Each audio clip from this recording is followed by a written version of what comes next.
Mbote balandi ya Victoria HD. Lelo toza lundi mokola liboso ya poso oyo le 13 novembre 2023. Nous sommes à 6 jours du début de la campagne des élections de 2023. Seni bato nyonso ndenge toyebisaki bino na émission na biso alobi toyebisaki bino ke Seni abengisaki ba candidats tous les 26 candidats présidents de la République pour la concertation bakutana lelo na Seni basolola.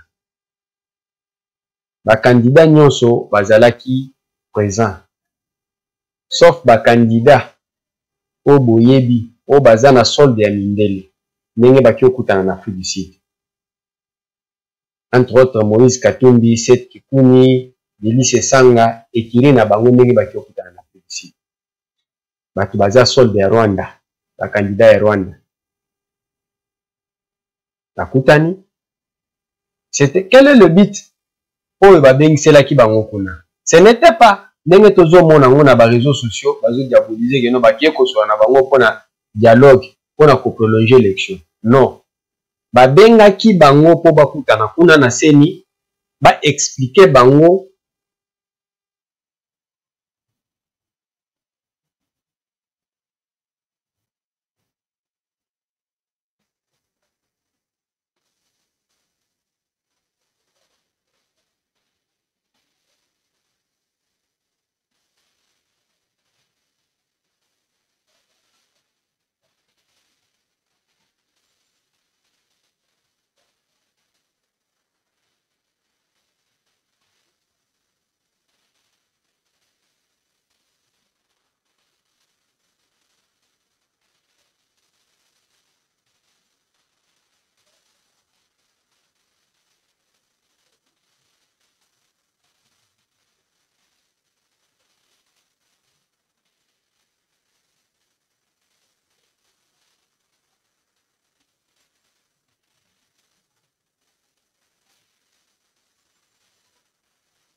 Une de mes représentantes, qui est aussi candidate à la députation nationale, a été plaidée pour quelques-uns de ses électeurs dont la carte a connu des problèmes de défectuosité. Et là, malheureusement, et c'est vraiment scandaleux, des agents de la CENI lui ont exigé de l'argent. Donc, à raison de 10 000 francs congolais par duplicata. Je vous prie, Monsieur le Président, de tout mettre en œuvre pour non seulement définitivement éradiquer ce genre de pratique, mais aussi trouver ce genre de responsables et de les sanctionner sévèrement. Parce que ça commence comme ça et on ne sait pas comment ça va finir. Donc soyons très prudents. Alors, je voudrais aussi faire une autre observation à propos du décalage horaire entre la zone ouest et la zone est. Est-ce que le fait qu'à l'est, le scrutin se terminera avant une heure avant normalement, il sera clôturé une heure avant l'Ouest, ne risque pas de donner l'occasion à certains mal intentionnés de faire des... enfin, je pensais ici par exemple à une heure conventionnelle uniquement pour ce jour-là, d'avoir une même zone horaire sur toute l'étendue du territoire national.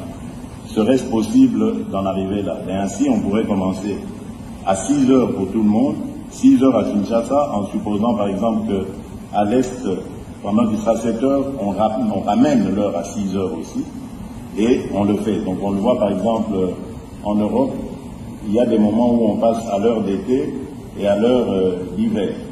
Donc c'est possible. C'est une convention, il suffit simplement de se mettre d'accord tous ensemble. Et ainsi, il n'y aura pas de suspicion ci et là. Alors, quelqu'un a posé cette question ici. Comment est-ce que vous entrevoyez la gestion de l'ouverture des bureaux de vote? Parce que je me souviens, en 2018, il y a eu énormément de problèmes à certains endroits. Il y a eu des bureaux qui ont ouvert plusieurs heures en retard. Et surtout, lorsqu'il y a des intempéries, comme la pluie, ça entraîne aussi encore ce genre de retard. Est-ce que vous êtes suffisamment paré à de telles éventualités, et est-ce que nous pouvons espérer que tous les bureaux de vote ouvriront à la même heure leurs portes? Voilà, donc c'est ce que je tenais à vous dire. J'attends donc votre réaction, Monsieur le Président, avant de pouvoir me retirer. Je m'excuse en tout cas encore une fois auprès de mes collègues candidats, mais le devoir m'appelle. Voilà.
Excusez-moi, Monsieur le Président.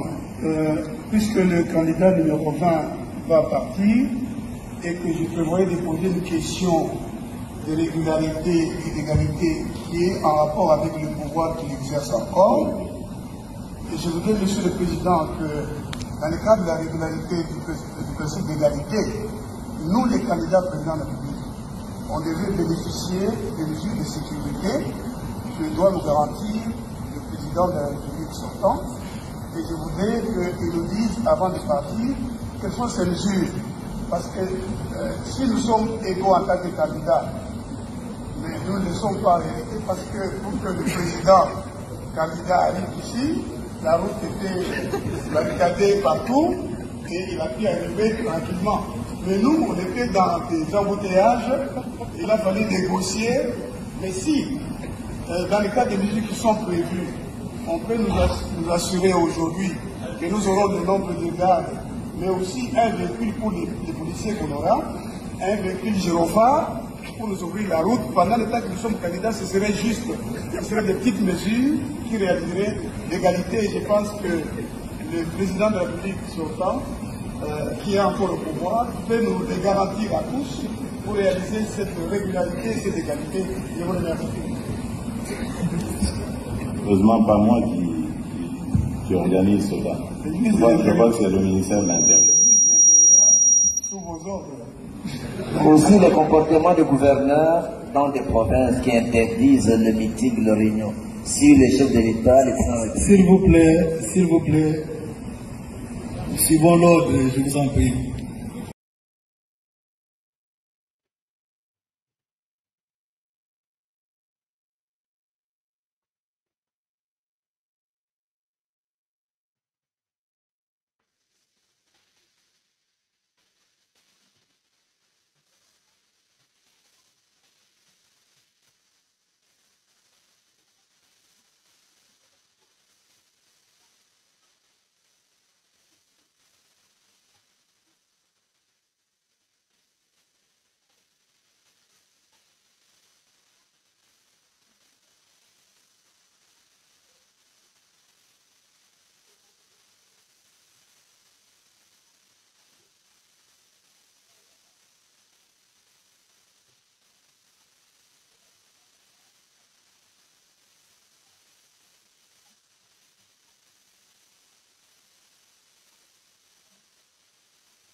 Commencer par dire Père, pardonne M. Kadima et les membres de la CENI pour leur volonté de mener un processus électoral opaque. Et Père, merci d'avoir fait que leur crime ne soit pas parfait. Donc, je vais commencer par là, parce que nous sommes venus ici, comme dit Augustin Matata, par politesse. Ce n'est pas ça ce que nous avons demandé.